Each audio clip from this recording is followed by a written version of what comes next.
स्कूलों पर विपक्ष के आरोपों पर सीएम योगी ने किया पलटवार। कहा जो स्कूल ठीक न कर पाए वो ना बोले। 2017 से पहले न भवन थे और न ही शिक्षक।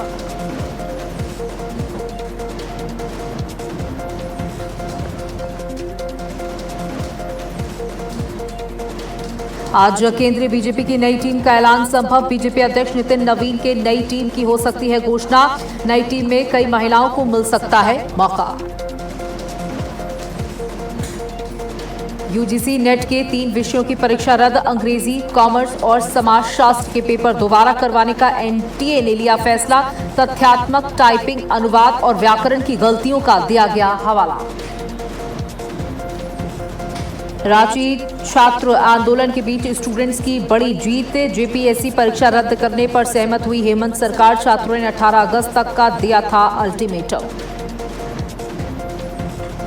बिहार के लखीसराय अशोकधाम मंदिर में भगदड़ से 7 लोगों की मौत। सावन के सोमवार में आए थे श्रद्धालु। तो वहीं बंगाल के एक होटल में आग से 7 लोगों की गई जान।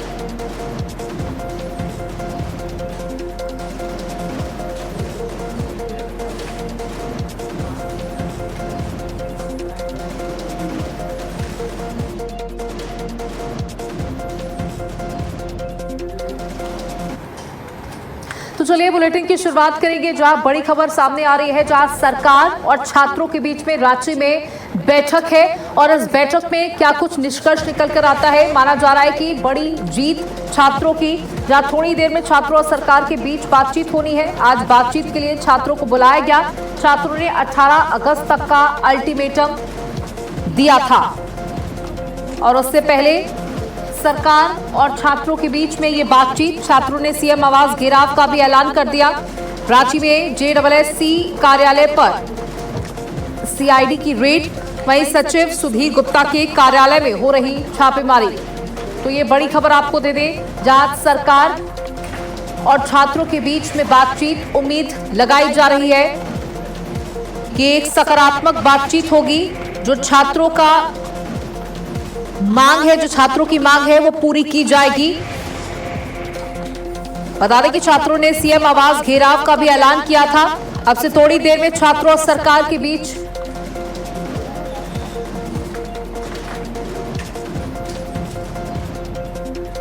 तो बता दें छात्रों ने 18 अगस्त तक का दिया था अल्टीमेटम।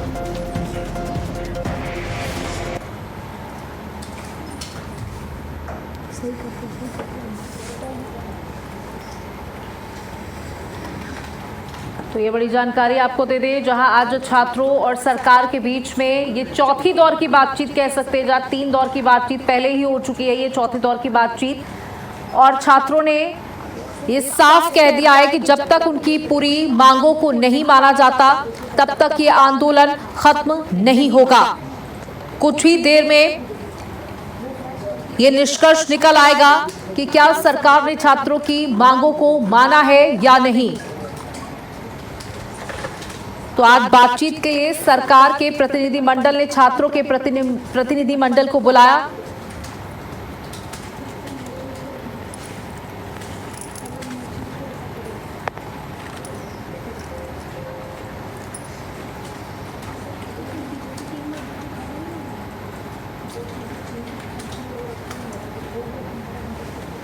और इसी पर बड़ा अपडेट आपको दे दें, जहां राहुल गांधी ने हेमंत सोरेन को एक चिट्ठी लिखी है। बता दें कि लगातार छात्र इतने दिनों से आंदोलन कर रहे हैं। अब राहुल गांधी ने एक चिट्ठी लिखी है झारखंड के मुख्यमंत्री हेमंत सोरेन को। रांची में छात्रों के विरोध प्रदर्शन को लेकर ये चिट्ठी लिखी गई है। नेता प्रतिपक्ष राहुल गांधी ने मुख्यमंत्री को छात्रों से खुद मिलने को कहा है। छात्रों की चिंता का समाधान जरूरी है। युवा भारत के भविष्य, उनकी बात को सुनना चाहिए। तो राहुल गांधी ने झारखंड सीएम हेमंत सोरेन को चिट्ठी लिखी। रांची में छात्रों के विरोध प्रदर्शन को लेकर चिट्ठी लिखी गई। राहुल ने सीएम को छात्रों से खुद मिलने को कहा। छात्रों की चिंता का समाधान जरूरी, युवा भारत के भविष्य, उनकी बात को सुनना चाहिए। तो देखिए, लगातार झारखंड बीजेपी ये आरोप लगाती हुई चली आ रही थी कि राहुल गांधी जो दिल्ली के आंदोलन में इतना ज्यादा मुखर रहे, वो झारखंड पर कुछ क्यों नहीं बोलते। अब राहुल गांधी ने हेमंत सोरेन को एक चिट्ठी लिखी है जिसमें उन्होंने कहा है खुद मुख्यमंत्री को मिलने जाना चाहिए छात्रों से। आप किसी दूसरे प्रतिनिधिमंडल को या पैनल को ना भेजें, आप खुद छात्रों से बात करें क्योंकि वो हमारे देश का भविष्य है। तो नेता प्रतिपक्ष राहुल गांधी ने हेमंत सोरेन को एक चिट्ठी लिख करके यह अनुरोध किया है। और हमारे साथ वरिष्ठ पत्रकार सुजीत जुड़ चुके हैं जो अधिक जानकारी देंगे। सुजीत, देखिए आज सरकार और छात्रों के बीच में एक बार फिर से बातचीत है। उम्मीद यही लगाई जा सकती है कि ये बातचीत सकारात्मक होगी, पॉजिटिव होगी। उसी के साथ साथ राहुल गांधी ने भी हेमंत सोरेन को एक चिट्ठी लिखी है जिसमें अनुरोध किया गया है कि छात्रों से खुद मुलाकात करने पहुंचे मुख्यमंत्री। जी बिल्कुल, देखिए 24 दिनों से छात्र जो है लगातार आंदोलन कर रहे हैं और इस दौरान भूख हड़ताल भी देखने को मिल रहा है। विधानसभा सत्र के दौरान घेराव भी देखने को मिला।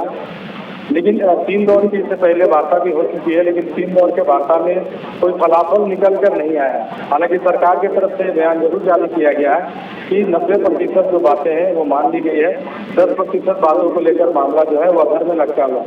छात्रों का साफ तौर पे कहना है कि जेपीएससी जेएसएससी का जो गड़बड़ी हुई है, धांधली हुई है, उसमें सीबीआई जांच की मांग कर रहे हैं, जिसको लेकर सरकार कहीं ना कहीं असमंजस की स्थिति में है और शायद सरकार तैयार नहीं है। वही वजह है कि आंदोलन में भी जारी है। दूसरी तरफ अभी जेएसएससी कार्यालय में भी सीआईडी की जो हेड चल रही है उसमें सचिव है सुधीर गुप्ता, उनसे भी पूछताछ की जा रही है। जो इससे पहले एग्जाम हुए हैं उससे जुड़े हुए कागजात जो है वो सीआईडी की टीम खंगाल रही है।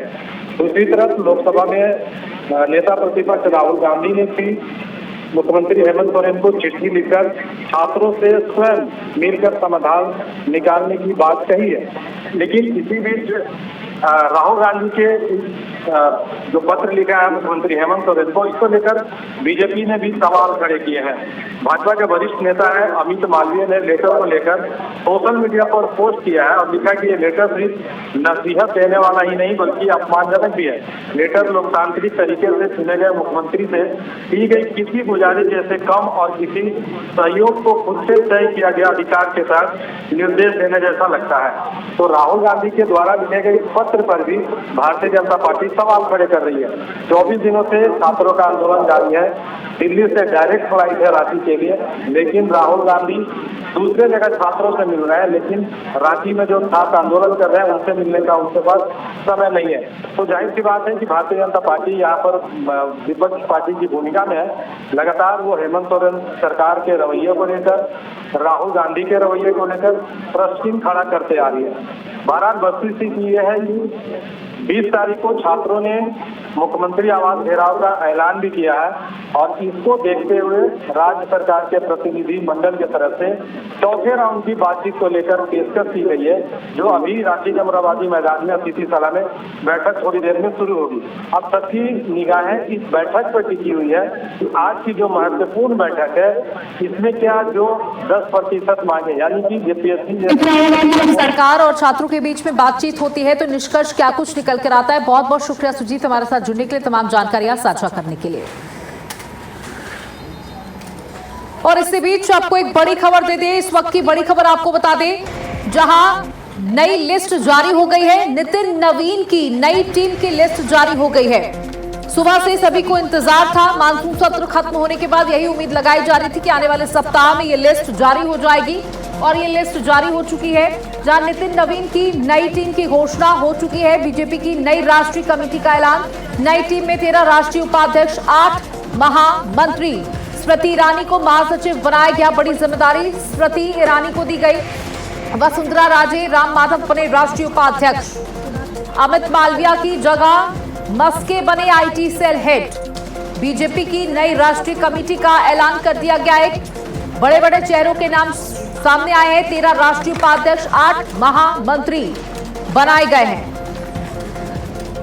तो ये बड़ी जानकारी आपको दे रहे हैं, जहां बीजेपी की नई टीम की घोषणा कर दी गई है। 13 उपाध्यक्षों के नाम इसमें शामिल हैं। बीजेपी की नई टीम की घोषणा कर दी गई है, जिसमें स्मृति ईरानी का नाम शामिल है, वसुंधरा राजे का नाम शामिल है। 13 राष्ट्रीय उपाध्यक्ष हैं तो 8 महामंत्री बनाए गए हैं। नई टीम में 13 उपाध्यक्षों का नाम शामिल। तो नई टीम में 13 राष्ट्रीय उपाध्यक्ष, 8 महासचिव बनाए गए हैं। ये बड़ी खबर, बड़ी जानकारी आपको दे रहे हैं। अमित मालविया की जगह मस्के बने IT cell head. Smriti Irani committee की महासचिव बनाई गई हैं। विनोद तावड़े को भी बड़ी जिम्मेदारी सौंपी गई है। स्मृति ईरानी को महासचिव बनाया गया है। वसुंधरा राजे, राम माधव बने राष्ट्रीय उपाध्यक्ष। अमित मालविया की जगह मस्के बने आईटी सेल के हेड। देखिए, लंबे वक्त से इंतजार था और 7 महीने नितिन नवीन को राष्ट्रीय अध्यक्ष बने हुए। तभी से सब इंतजार कर रहे थे कि नितिन नवीन की नई टीम में कौन कौन होगा, कब नाम जारी होंगे। और मानसून सत्र के बाद उम्मीद लगाई जा रही थी कि 1 सप्ताह के अंदर ये लिस्ट जारी हो जाएगी और वैसा ही हुआ। वसुंधरा राजे बनी उपाध्यक्ष।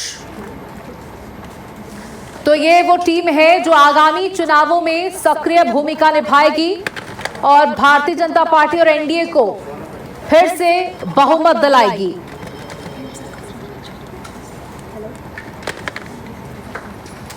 और हमारे साथ मैनेजिंग एडिटर प्रेम शंकर जी जुड़ चुके हैं। प्रेम जी, देखिए, लंबे वक्त से इस नई टीम का इंतजार था। वसुंधरा राजे सिंधिया का नाम है, स्मृति ईरानी का नाम इसमें शामिल है। इस वक्त की ये बड़ी खबर तो है ही, और इस बड़ी खबर में जो मैं सबसे पहले बता दूं कि यूपी उत्तराखंड में चुनाव है और वहां से करीब 11 लोगों को जिम्मेदारी दी गई है। एक एक करके नाम जैसे जैसे सामने आएंगे मैं आपको बताऊंगा। जैसे संगीता यादव राष्ट्रीय मंत्री बनी है, उसी तरीके से महेंद्र पांडे को भी जगह दी गई है। फिर आगे अगर मैं बात करूं तो उसमें जो स्मृति ईरानी है वो राष्ट्रीय महामंत्री बनाई गई है। हरीश द्विवेदी को जगह दी गई है। अनिल बलूनी जो है वो मीडिया प्रभारी बने रहेंगे। तो बीजेपी की जो नई टीम घोषित हुई है उसमें 13 राष्ट्रीय उपाध्यक्ष बनाए गए हैं और उसमें बीएल संतोष संगठन महासचिव बनाए गए हैं। हरीश द्विवेदी राष्ट्रीय महामंत्री बनाए गए हैं। इस तरीके से हरीश द्विवेदी को जब राष्ट्रीय महामंत्री बनाने की मैं बात कर रहा हूँ तो बड़ा ही सोच समझकर एक चीज तैयार की गई है। 2027 का चुनाव जो यूपी में है और उसके बाद 2029 का चुनाव जो लोकसभा का आने वाला चुनाव है उसको ध्यान में रह के ये लिस्ट जारी की गई है। अब जो लगातार इस बात पर जोर दिया जा रहा था, नितिन नवीन बाबरा कह रहे थे कि वो अपनी जो टीम बनाएंगे उस टीम में यंग लोगों की भागीदारी रहेगी। लेकिन मैं देख रहा हूँ जिस तरीके से इसको, जो मेरा अपना विश्लेषण है उससे ये लगता है कि मिक्स है, मतलब यंग भी हैं और अनुभव का भी सहारा लिया गया है। जो संगठन को चलाना जानते हैं या उनका अनुभव है उन लोगों को जगह दिया गया है। 13 राष्ट्रीय उपाध्यक्ष मैंने कहा आपको। अनिल बलूनी जो कि मीडिया देखते हैं वो बताया। अमित मालविया, विनोद तावड़े, सुनील बंसल राष्ट्रीय महामंत्री बने हैं।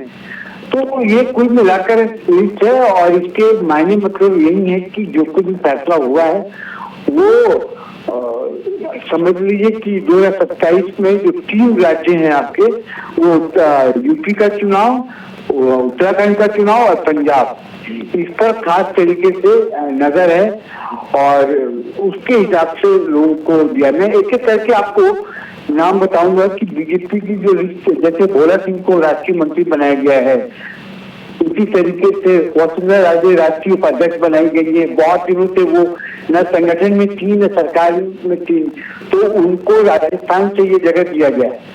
तो आप पूरा जब लिस्ट देखेंगे तो पता चलेगा कि रेखा वर्मा जो है उनको फिर उपाध्यक्ष बनाया गया है।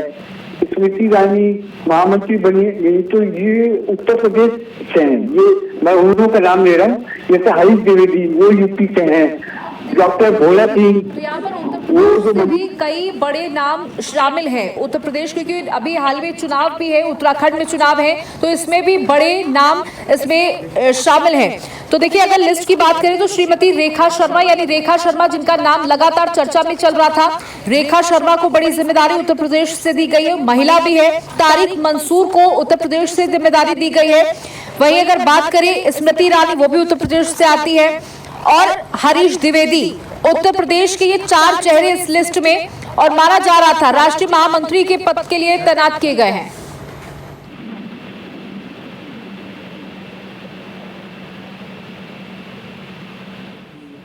जी हाँ, इसी तरीके से बैलेंस बनाने की कोशिश हुई है। और जिन लोगों का नाम आप बता रही थी, कुछ लोगों का नाम मैंने बनाया, तो इसमें 8 महामंत्री, 13 राष्ट्रीय उपाध्यक्ष हैं। अध्यक्ष हमको नितिन नवीन के रूप में पहले से मिले हुए हैं, तो उनकी जो टीम ये बनी है उसमें राम माधव भी राष्ट्रीय उपाध्यक्ष बनाए गए हैं, वसुंधरा राजे।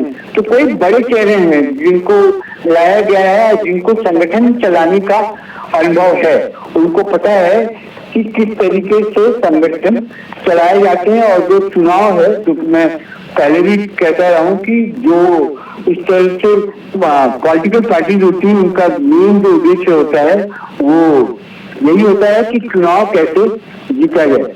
तो अगर मैं दर्शकों को एक एक करके बताऊं तो उनको समझ में आएगा कि जो नेशनल वाइस प्रेसिडेंट है, क्योंकि प्रेसिडेंट हमारे नितिन नवीन है, और उसके बाद जो नेशनल वाइस प्रेसिडेंट बनाए गए हैं वो करीब 13 हैं।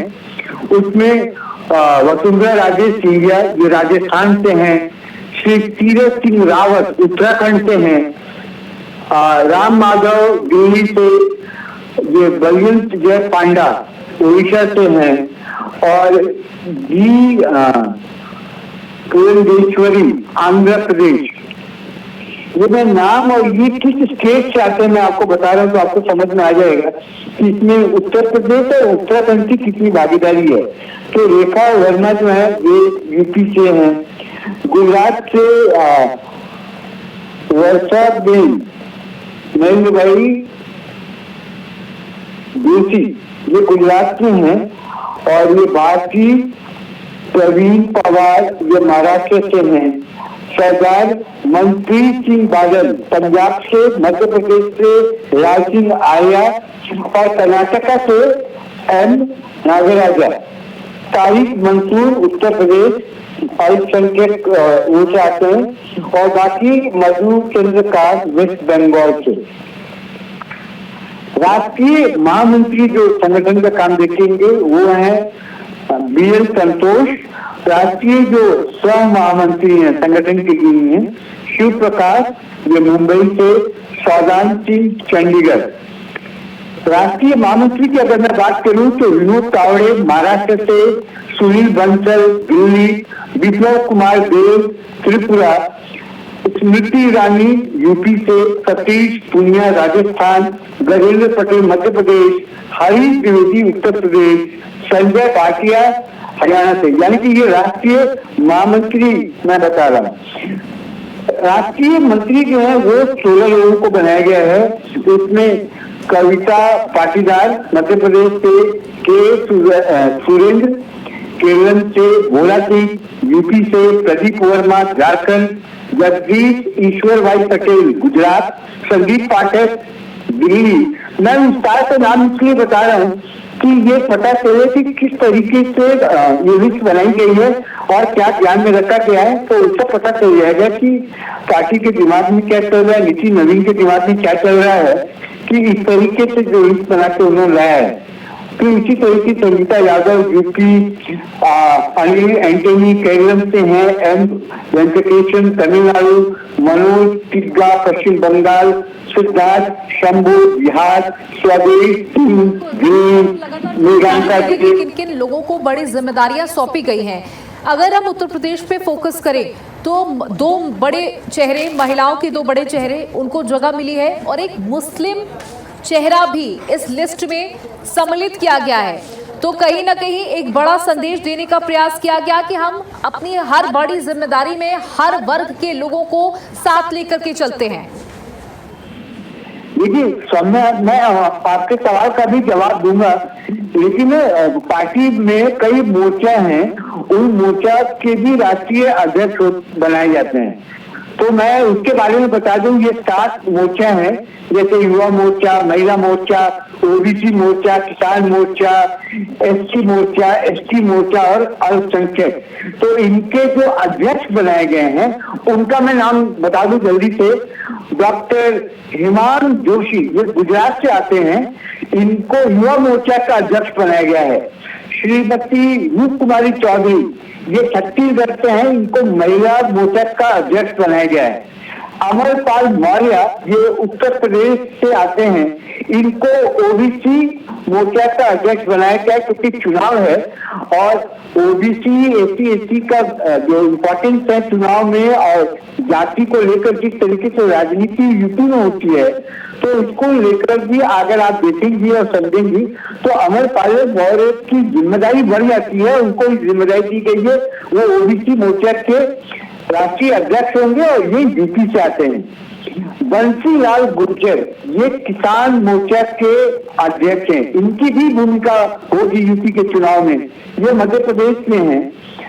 शिवेश कुमार राम, ये बिहार से हैं और ये शेड्यूल कास्ट मोर्चा के अध्यक्ष बनाए गए हैं, राष्ट्रीय अध्यक्ष बनाए गए। इनकी भूमिका भी अहम है। अगर वर्तमान राजनीतिक परिदृश्य को आप समझेंगी तो आपको लगेगा कि ये एससी, एसटी और ओबीसी, ये 3 जो पिछड़ी जातियों के जो मोर्चा हैं उसके ये अध्यक्ष बने हैं, तो इनकी जिम्मेदारी है। उसी तरीके से मन्ना लाल रावत राजस्थान से आते हैं, इनको एसटी मोर्चा का राष्ट्रीय अध्यक्ष बनाया गया। अल्पसंख्यक मोर्चा की अगर मैं बात करूं तो कुंवर बासित अली, ये उत्तर प्रदेश से आते हैं, इनको भी राष्ट्रीय अध्यक्ष बनाया गया। तो ये मोर्चा का मैंने इसलिए अलग आपको बताया कि ये बहुत जरूरी है। अब आप कह रही थी कि उत्तर प्रदेश, यूपी में चुनाव है, तो यूपी में जो जिनको जिम्मेदारी दी गई, चाहे वो उपाध्यक्ष हो या वो महामंत्री हो या वो मंत्री हो, तो उसकी जानकारी मैं आपको दे दूं, दर्शकों को भी दे दूं। जैसे कि आप अगर राष्ट्रीय उपाध्यक्ष की बात करेंगी तो रेखा वर्मा, ये यूपी से है, इनको राष्ट्रीय उपाध्यक्ष बनाया गया है। इसके अलावा तारिक मंसूर को राष्ट्रीय उपाध्यक्ष बनाया गया है, ये उत्तर प्रदेश से आते हैं। यानी कि 2 लोगों को राष्ट्रीय उपाध्यक्ष जो बनाया गया है ये उत्तर प्रदेश से आते हैं। इसके अलावा मैं अगर महामंत्री की बात करूं तो महामंत्री में आप देखिएगा यूपी से एक तो स्मृति ईरानी है जिनको राष्ट्रीय महामंत्री बनाया गया है, और एक हरीश द्विवेदी है जो कि यूपी से बनाया गया है। यानी कि 2 राष्ट्रीय उपाध्यक्ष यूपी से हैं और 2 राष्ट्रीय महामंत्री यूपी से हैं।